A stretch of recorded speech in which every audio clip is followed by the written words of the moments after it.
therapy na po. Dalawang hospital na po yung ano ko ng therapy. Mga 7 years na. Another day, another free treatment na naman tayo ngayong araw na to. Pang 20 natin na free treatment.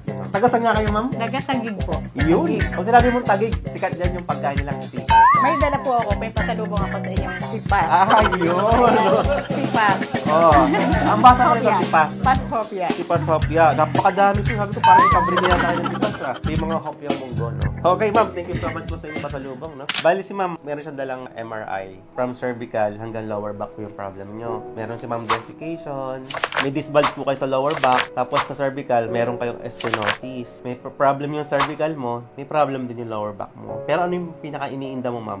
Itong neck or yung lower back? Yung lower back. Okay, sa lower back po ay, ano po yung nararamdaman nyo, ma'am? Yung sumasakit siya dito, tapos na hanggang dito pababa, tapos nag-i-stay siya dito sa eto. Sa binte. Opo. Okay, sige. So, sabi doon, may tingling. Pero yung nararamdaman mo, ma'am, anong year pa niyan?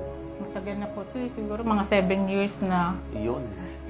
7 years ago, ano bang ginagawa mo dati, ma'am? Dati po kasi ako nasa pabrika ako ng factory ng underwear, mga ganun. Binubuhat mo. Hindi po, nananahi po. Ano nahi? So, pag nananahi ka kamay, Nakaupo. ito yung cervical. Ayun. Kaya lang sa bahay po, lahat kasi sa Okay, buhat ng tubig, sasali ng tubig, labahan, no? So, nagkaroon na siya ng lower back problem. Pero, yung pagbira niya dati sa underwear garments factory, cervical yung nagka-problem kay ma'am. So, any treatment, ma'am, sa labas, meron ka ba? Napa-therapy na po. Dalawang hospital na po yung ano ko ng therapy.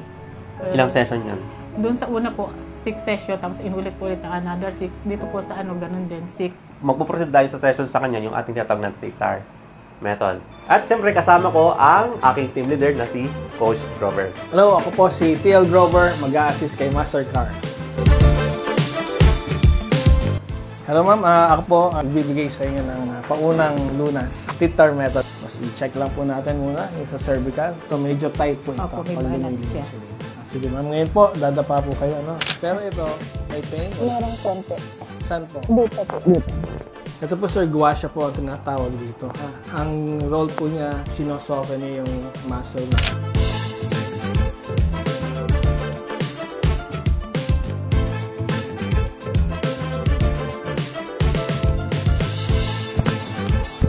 Alright, so yun, mag-adjust tayo kay ma'am, ha? Adjust natin si ma'am sa neck.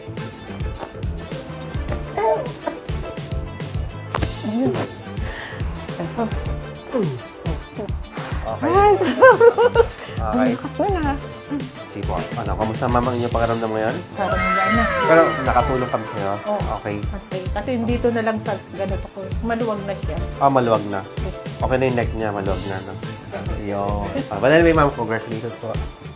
Thank you din po. Nakaka- Thank you so much po kay Master Car at saka kay TL Gobert. Ayun, sana po i-follow niyo po ang page po nila. Pumunta na po kayo dito. Napakaswerte na po yung makakarating dito kasi napagaling po nila.